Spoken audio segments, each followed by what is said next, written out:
Taarifa ambayo imetufikia hivi sasa kuhusiana na mechi ya Simba na Yanga kutoka kamati ya uendeshaji na usimamizi wa ligi kuu ya bodi ya ligi kuu Tanzania TPLB ni kwamba mechi hiyo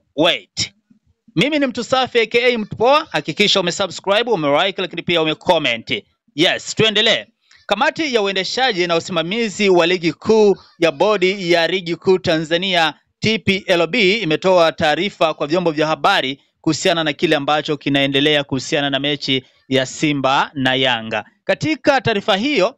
kamati hiyo imeandika taarifa ifuatayo na mimi ninaisoma yote kama ambavyo imeandikwa. Kamati ya uendeshaji na usimamizi wa ligi ya bodi ya ligi kuu Tanzania katika kikao chake cha leo tarehe 8 ikiwa ni Machi 2025 ilipitia shauri la klabu ya Simba kuzuiliwa kuingia kwenye uwanja wa Benjamin Mkapa kwa ajili ya kufanya mazoezi yake ya mwisho kuelekea mchezo namba 184 wa ligi kuu ya NBC Young African vs Simba Sports Club uliopangwa kufanyika kwenye uwanja huo leo kuanzia saa 1:15 usiku. Katika shauri hilo, klabu ya Simba iliandikia barua bodi ya ligi kueleza kuhusu tukio tajwa hapo juu, huku pia ikieleza nia ya kutoshiriki mchezo huo kwa sababu imezuiliwa kutumia haki yao ya kikanuni kama ilivyoainishwa kwenye kanuni ya 17 ibara ya 45 ya ligi kuu kuhusu taratibu za mchezo. Baada ya kupokea barua hiyo, bodi ya ligi kuu iliwaagiza maofisa wake wa mchezo ambao walishuhudia tukio hilo kutuma taarifa za tukio haraka ili hatua zinazostahili ziweze kuchukuliwa, ikiwemo kuitishwa kwa kikao cha dharura cha kamati ya uendeshaji na usimamizi wa ligi. Baada ya kupitia taarifa mbalimbali zikiwemo za maofisa wa mchezo na vyanzo vingine, kamati ilibaini kuwa klabu ya Simba wakati ikielekea kutumia haki yake iliyoainishwa kwenye kanuni ya 17 ibara ya 45 ya ligi kuu haikuwasiliana na ofisa yeyote wa mchezo,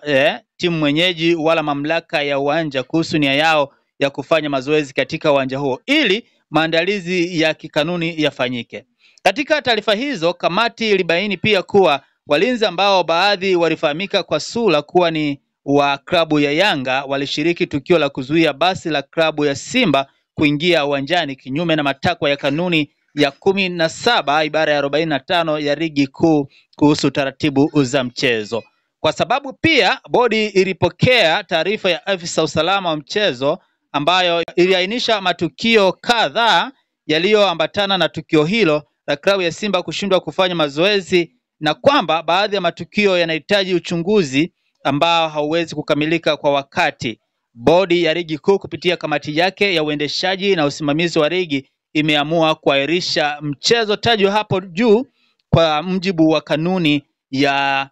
34 kipengele A 1 na 3 ya ligi kuu kuhusu kuahirisha michezo ili kutoa nafasi ya kupata taarifa zaidi zitakazosaidia kufanya maamuzi ya haki. Bodi itatoa taarifa kamili kuhusiana na tukio hilo na kutangaza tarehe ya mchezo huo mapema iwezekanavyo. Imetolewa na idara ya habari na mawasiliano bodi ya ligi kuu Tanzania TPLB Machi 8, 2025. Naam, hiyo ndo taarifa ambayo tumeipata kutoka kwenye chanzo rasmi ambacho kinaeleza kwamba kamati ya uendeshaji na usimamizi wa ligi ya bodi ya ligi kuu Tanzania TPL wameahirisha mchezo wa dabi ya Kariakoo kati ya Simba na Yanga ambao ulitarajiwa kupigwa leo tarehe 8 Machi 2025 majira ya saa 1:15 usiku, ambapo sasa hii ni kutokana na tukio la jana majira ya saa 1 la klabu ya Simba kuzuiliwa kufanya mazoezi ya mwisho katika uwanja wa Benjamin Mkapa kwa kile ambacho kilitajwa kwamba mabounsa pamoja na wasimamizi wa uwanja huo walizuia basi la Simba kutoka kuingia katika uwanja huo, huku mashabiki wakiwa na maoni yao tofauti, wengi wakihusisha suala hilo na imani za kishirikina kwamba pengine kuna uwezekano klabu ya Simba ilikuwa imepeleka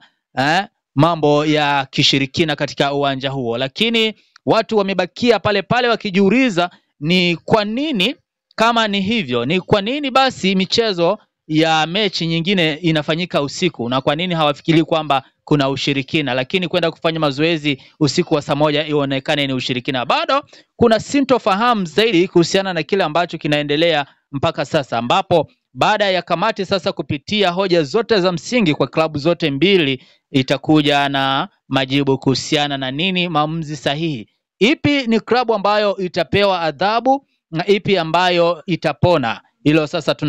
tunaiachia kamati ya uendeshaji na usimamizi wa ligi ya bodi ya ligi kuu Tanzania TPLB, ambayo sasa itatuletea majibu sahihi kuhusiana na kile ambacho kinakuwa kikiendelea. Na ninakuwa hapa nikikuletea updates kuhusiana na kile ambacho kinakuwa kina happen, kwa sababu hii ni moja kati ya fun facts ambazo ni za muhimu zaidi wewe kuweza kuzipata. Na kumbuka tunazungumzia habari ambazo zina trend na kugonga headlines katika mitandao ya kijamii, lakini pia kwenye vyombo mbalimbali vya habari, na ninakuepo hapa nikikuhakikishia kwamba unapata taarifa zote za kina na za kuaminika kuhusiana na kile ambacho kilikuwa kikielezwa. Kwa hiyo baada ya taarifa ya awali ambayo nilikupatia kuhusiana na mwenyekiti wa bodi hiyo kutoa taarifa kwamba wako wanashughulikia swala hilo na wameitisha kikao cha dharura kujadili kuhusiana na swala hilo la Simba na Yanga na kile ambacho kilitokea kwa Simba kuzuiwa kuingia katika uwanja wa Benjamin Mkapa, basi taarifa rasmi ambayo nimekuletea hapa ndio hiyo ambayo nimekwisha kukusomea kutoka Tanzania Premier League Board, ama kamati ya uendeshaji na usimamizi wa ligi ya bodi ya ligi kuu Tanzania TPLB. Sasa yapo mengi sana ambayo tunaweza tukayazungumza hapa, ikiwa ni pamoja na kuona umuhimu wa klabu hizi mbili kubwa kukaa na kuhakikisha kwamba zinazingatia kanuni pasipo kutumia mihemko wala kutumia akili binafsi. Na kwa sababu kwenye fun facts pia tunakuwa tunatoa maoni yetu binafsi, mimi maoni yangu kwa ujumla ninaweza nikasema kwamba kanuni zizingatiwe, lakini pia vilabu hivi vikubwa Simba na Yanga waangalie kwamba wanaipeleka wapi ligi yetu. Kitendo cha mabausa wa Yanga kwenda kuzuia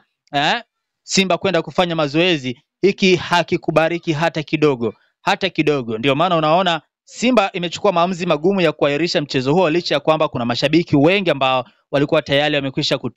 kutoka mikoa mbalimbali kwa ajili ya kuja kushuhudia mechi hiyo. Lakini pia si mashabiki wa Yanga tu, pia hata mashabiki wa Simba walikuwepo, lakini kwa wingi wao katika mitandao ya kijamii wameonekana kuridhishwa kabisa na Simba kutokukubaliana na kitendo hicho, wakiamini kuwa kukubaliana na kitendo hicho kitawaongezea unyonge, na hivyo kuonekana wao kwamba hata wakinyanyasika, wakifanyiwa dhuluma yoyote, wanaweza wakakubaliana nayo. Kwa hivyo mashabiki pia wa Simba wamesimama na klabu ya Simba kuwa wanakubaliana na kitendo cha Simba kwa kutokuingia uwanjani kwa sababu ya tukio hilo ambalo lilitokea jana usiku. Na mimi nikaona nikusogezee bana taarifa zote kwa kina na kupitia mitandao yetu ya kijamii Instagram, Facebook na TikTok kama Mtupoa, lakini pia kule YouTube kama Simulizi Forum TV, nikaona nikusogezee hili jambo ambalo limekuwa likihappen kuanzia usiku wa jana, ambapo nilikuwekea taarifa kutoka kwa klabu ya Simba, lakini pia kile ambacho kilikuwa kimetokea